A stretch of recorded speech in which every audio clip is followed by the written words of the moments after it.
out of the world po yung experience kasi this is the first time na may major role po ako. Pero before mo nakakalabasan ka niyo. Yes po. Minsan po sa ABS, parang onting lines po sa Sino ang May Sala and then sa mga commercials. Anong title nito? Ako si Kindness. Tungkol sa ito. It is an advocacy film po. So parang it is centered towards the youth. So it would be a great help, a great voice for the people. So, anong role mo ay?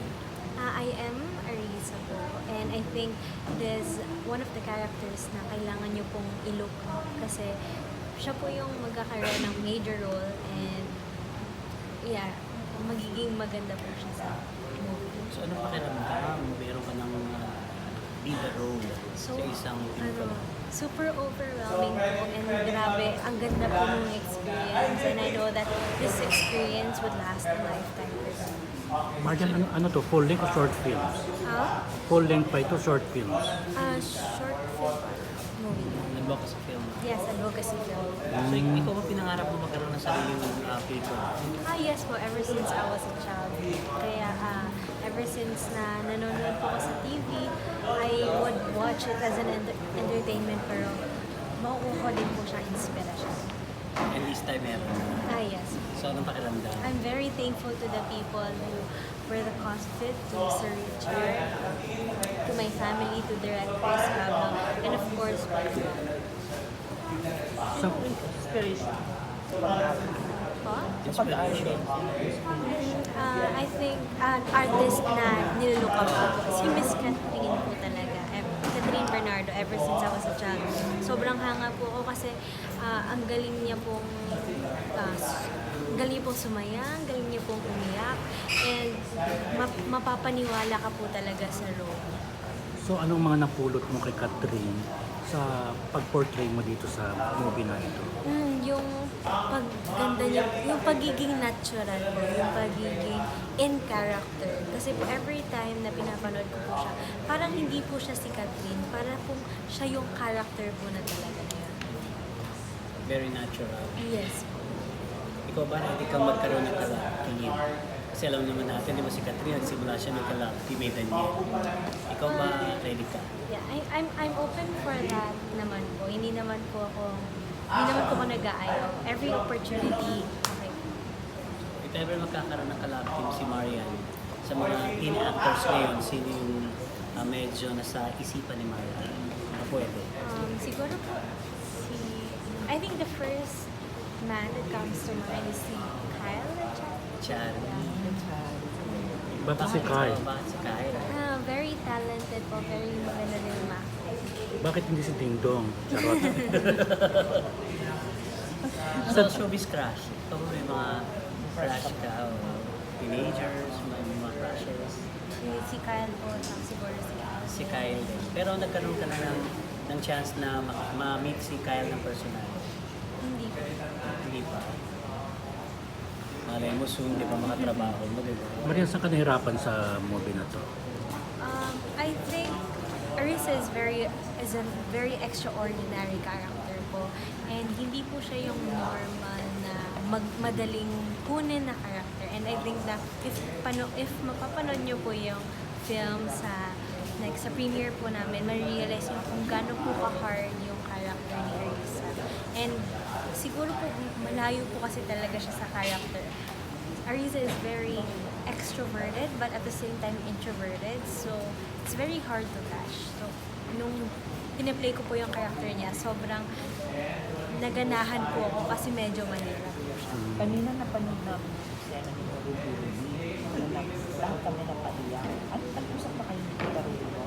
Regarding kung paano ba gawin yung eksena? Yes po, actually, very thankful po ako kay ma'am. Kasi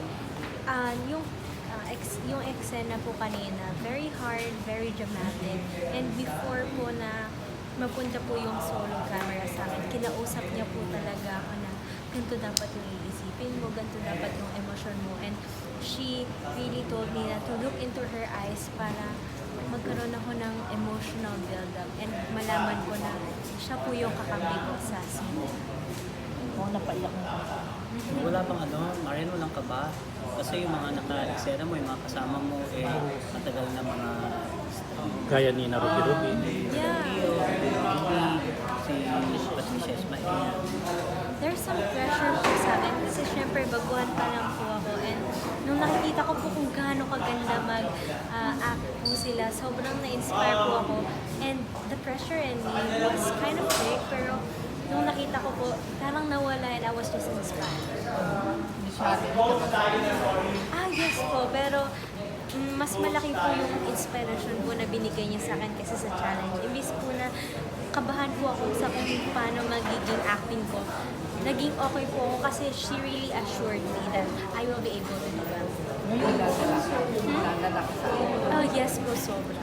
Ngayong na-experience mo na yung acting, paano na yung singing? Hindi, dancing pa rin. Well, it's still there po. Pero right now, ever since the movie, yun po yung pinofocus ko yung career ko sa So from this film, dire-diretso na. Sana. Acting na ba tayo magko-concentrate? Sana. So how's alam naman natin, beauty queen ka, lumalaban, pageant. So wala na talagang dito muna sa side mo na yung I pageant. think that is put on hold po. Parang I'm focusing on this po since it's very hard to focus on two things at once. I am prioritizing this, especially with the movie. How about school? Kasi nga, di ba, Nag-aaral ko. Opo, pinagsasabay may honor. Yes po, pinagsasabay ko po actually. I am an honor student po at Manila Adventist College. Graduating po ako actually right now sa senior high. So malapit na po yung graduation namin. Pero since I really love what I'm doing, pinagsasabay ko po sa kanila, and this is what I always tell to the people when they ask me about my education. If you love things, if you love doing those specific things, you will be able to do it. Manila Adventist College. So pinagsasabay. Yes. Hindi man walang na-apekto. Wala naman. Pa, Pasay. Opo. so paano yun? Pag dumating yung time na dumami yung projects, paano yung pag-aaral? Handa mo ba isang tabi yun? I think it will be a talk between us. So pag-usapan mo. Opo. Ikaw ba may mga pangarap kang goal na gusto mo gawin? Mga dream roles meron ka ba? Maging bida. Maging bida po talaga na very good to the people since I want to be this. Dream character na gusto mo gawin? Yung sa tingin mo may hirapan ako dito, kailangan mo magpaganda. Ano pong example? Like for example, Aliw, yung mga ganyan, yung mga roles na doon. Sobrang hirap na inaapi. Siguro po sa akin yung one of my dream roles, yung fantasy po. Fantasy po na role. Yung medyo may mga powers. Yung kagaya po sa Bagani or sa Hilakan May Ray. prosthetics yung mga ganyan. So mas more on gusto mo magbida or may mga chances na pwede rin magkontrabida, bida-kontrabida. Nung bata po ako, yung gusto ko po talaga yung kontrabida ko. Whereas I grew up, syempre gusto ko Mag-iiba. maging bida. Rather than being the but the evil one, I want to be the good one. Sino naman ang nilulook up mo na kontrabida? Not kontrabida per se, pero si Andrea Belantes po, nung kadena, hindi po, yes po. Yung kontrabida po siya, pero may vulnerability na kailangan. May transition from bida kontrabida.